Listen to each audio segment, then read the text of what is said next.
Good day everyone, especially to you sir. I am Nida Pactoran Valmoreda, a second-year criminology student. Today I am going to discuss about Filipino core values. Basic concept of values. Core values are a person's or organization's fundamental beliefs.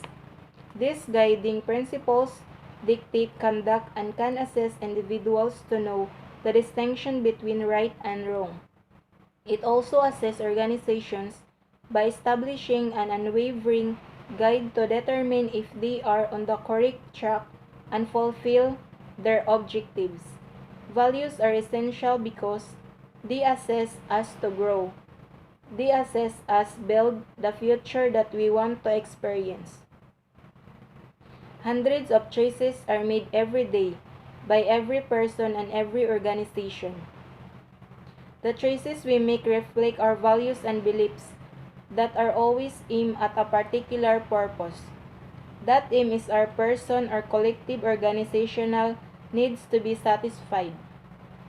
When we make choices using our values, we create a conscious decision to concentrate on what matters to us.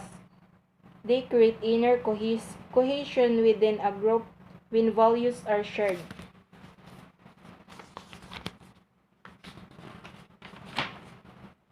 Next, Filipino value system. Race strengths and cultural components such as Aita have derived Filipino values. Indonesians, Malayan, Hindu, and Chinese who created our moral scruples core. Cultural individuality combined with Spain-derived cultural components. The US and the Spain-derived cultural The US and Contemporary Planetary Society, Panopio and Rolda, 2000. You can find Filipinos in almost every part of the globe.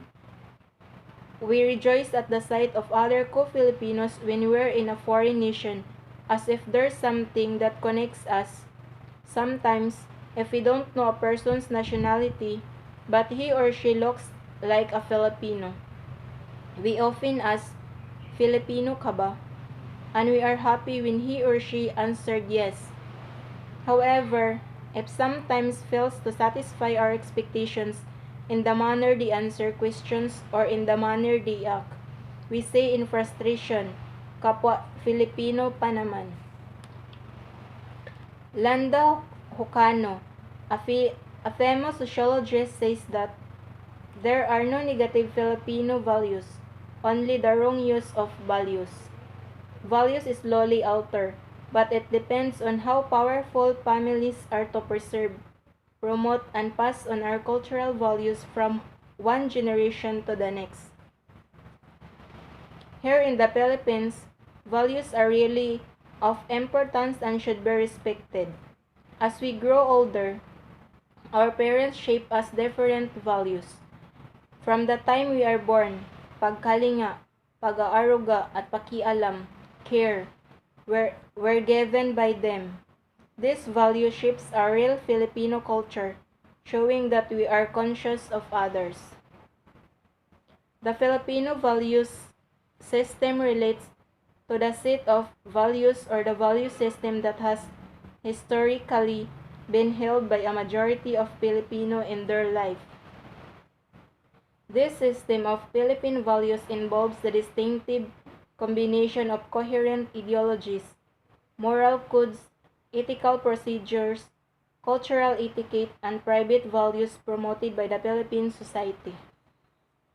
However, as with any culture, the values held sacred by any person may vary on the grounds of religion, education, and other variables. As a general description, Filipinos' separate value system is mainly rooted in private alliance system, particularly those based on kinship, duty, friendship, religion, especially Christianity and business interactions. Next, philosophical foundation of Filipino values. For the most part, Filipino values are focused on preserving social harmony. mainly driven by a group's willingness to be accepted. The primary sanction against diverging from these values are Hiya ideas, approximately translated as a sense of shame, and a more proper or self-esteem, social approval or recognition, and group membership are significant values. Caring for what others believe, see or do is a powerful influence on Filipino social behavior. The Filipino philosophy is basically non-dualistic, according to anthropologist Leonardo Mercado. He includes, based on his linguistic analysis of Filipino value terms such as loob, Cebuano, buot, that Filipinos desire harmony, not only in interpersonal relationship but also with nature and religion. While remaining non-dichotomous, the Filipino wants to harmonize the object and the subject while keeping both as distinct at the same time. Next, there are two models of policing. There are two models of the Filipino values. First, exogenous model or the foreign model. A legal and formal model is defined as the international model. Filipinos from Western cultures, particularly from the Spaniards and the Americans, inherited the foreign model. An example of foreign or exogenous impact is the bureaucracy displayed in the Philippine government. Next, second, indigenous model or the traditional model. Described as a traditional and non-formal model or guide, the indigenous model is deeply integrated in the Filipinos' subconscious. Next, structures and elements or Filipino values. Structures and elements of Filipino values. The Filipino value system is known to possess significant key components based on research, surveys, observations, anecdotes, and other literatures developed by scholars and researchers in relation to Filipino social values or core values. Together with the Filipino social values, together with the Filipino character or identity of a person or individual known as the Filipino. One may notice how hiya, ownership or dignity, pakikisama, companionship or esteem, and utang na loob, gratitude or solidarity, are simply surface values readily seen and appreciated by many Filipinos. These three values are deemed branches of a single origin, Filipino personality's real core value, kapwa. It implies totality, referring to society or not doing stuff alone, ibang tao, other people, and hindi ibang tao, not other people, are two types of kapwa. The surface values spin off the core value through pakikiramdams, pivotal aspect or mutual internal perception, feeling for someone else.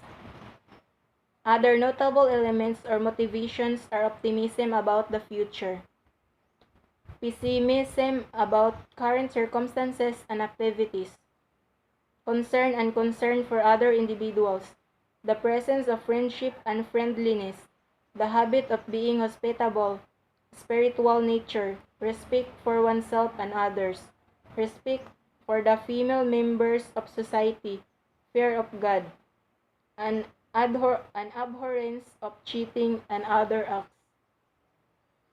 The values of the Filipinos specifically uphold the following elements: family unit solidarity, security of the Philippine economy, orientation towards small groups, personalism, the concepts of loob or kalooban, meaning what's inside the self, the inner self or the actual personal feelings of the self, existence and maintenance of smooth interpersonal relationship, and the sense of the self. In a broader image, These values are categorized into particular clusters or macroclusters. First, cluster of relationships. Second, social cluster. Third, cluster of livelihoods. Fourth, cluster of inwardness. And fifth, cluster of optimism. Next, the 5 core Filipino values. Based on Dr. Ramirez's study the Filipino worldview and values and her perspectives as a phenomenological sociologist from centuries of practice, here are the 5 core Filipino values based on a Filipino's basic aspirations. First, mapagpasalamat. This is based on the aspiration of Filipinos to pamumuhay, life, and pananalig sa Diyos at kapwa, God and people faith. Filipinos understand how can life be enjoyed. We have plenty of vacations, celebrations, occasions, and meetings. Filipinos are cheerful and sociable. Of course, even in depressing circumstances, we wear smiles on our faces. That's because we're always looking at life's bright side. We always have a positive outlook because even in the smallest things, we always find things to be grateful for. We would always say, Salamat sa Diyos, thank God, whenever excellent things occur because Filipinos would attribute the blessings of life to the higher being from whatever religion.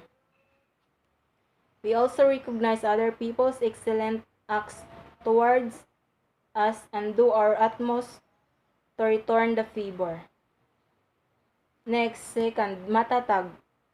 Filipinos, being in a nation susceptible to natural disasters, have adjusted and learned to be powerful in moments of need and in difficult circumstances that life threw at us. This power is derived from our love and our family and our belief in the greater being. This is based on Filipinos' kaayusan, order, aspiration. In reality, the popular praise of the Philippines in ayos na. When we are able to overcome problems, we say ayos na. We Filipinos are longing for kaayusan and we will endure all and be powerful in the midst of hardships and challenges until we overcome the barriers. Third, masigasig. We do everything we can to get it. When Filipinos dream of something, we're doing it for our loved ones and relatives. This is based on the kasaganaan, abundance, and ginhawa relief aspiration of Filipinos. Not for himself but for his family, a Filipino aspires to abundance, masaganang bagong taon, bountiful New Year. Is the Filipino translation for Happy New Year because we match happiness and celebration with abundance. Ginhawa, in Bisaya implies breath, and the soft breath flow is the most soft life flow we call ginhawa. Ginhawa is the feeling of well-being in a Filipino, according to lay theologian Dr. Jose de Misa. Overseas Filipino workers would be an instance of enduring being away from home to offer their families a healthy life, abundance, and relief from hardships. Next, mapagmalasakit. It is because of our family, love extended to friends, neighbors, and others that are naturally sympathetic Filipinos. This compassion allows us to assist others without in exchange asking for anything. This is based on the aspiration of Filipinos to loob at damdamin and kapwa, other people. Loob is the seat of the dignity of the Philippines. Filipinos' personality is expressed in his kalooban. Filipinos tune in the kalooban of each other by checking the situation of each other and talking about the life of each other. Filipinos use kapwa to refer not only to a stranger, but to a relative, a neighbor next door, a distant relative, or a friend because of our family culture. our characteristics of mapagmalasakit makes it simple for us to promote the spirit of bayanihan, to unite and assist one another during calamities and to celebrate together on unique occasions. Next, magalang. The use of po, opo, and pagmamano, hand kissing are separate methods of regard for Filipino people.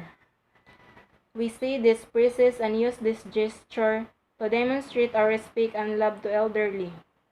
The Filipinos' respect is not just limited to the elderly but also to other people's properties, emotions, and ideas. We are polite people. Our language is also respectful because it has no sex bias.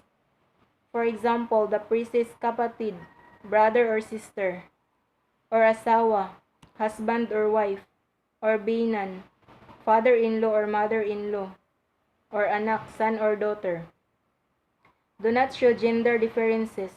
These words are certainly sex-friendly Filipino uniquely. Our respect for other people is an integral part of our culture and our language. This is based on our lakas ng loob or kagandahang loob aspiration.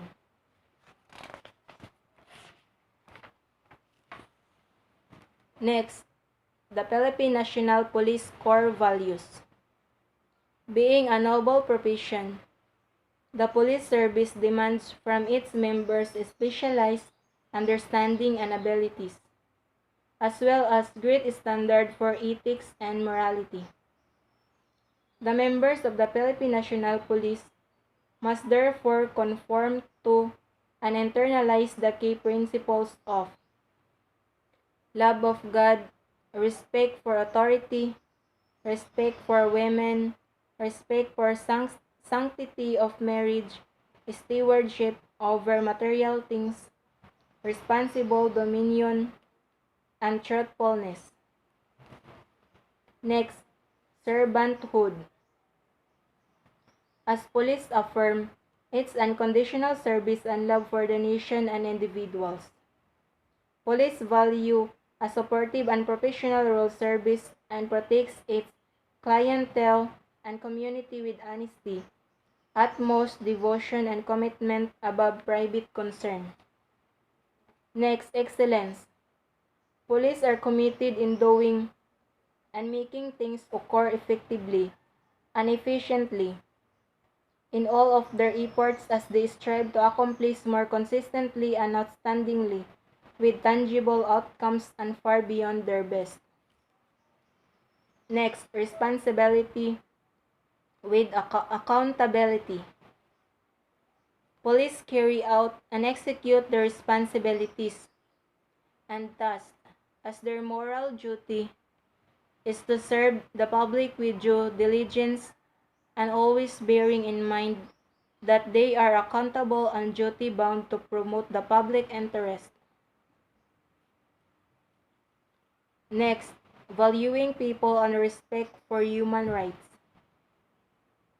Police always maintain their fellow human beings' dignity whenever they cater their needs and are delicate and cautious in serving and protecting them with compassion and utmost regard for their human rights.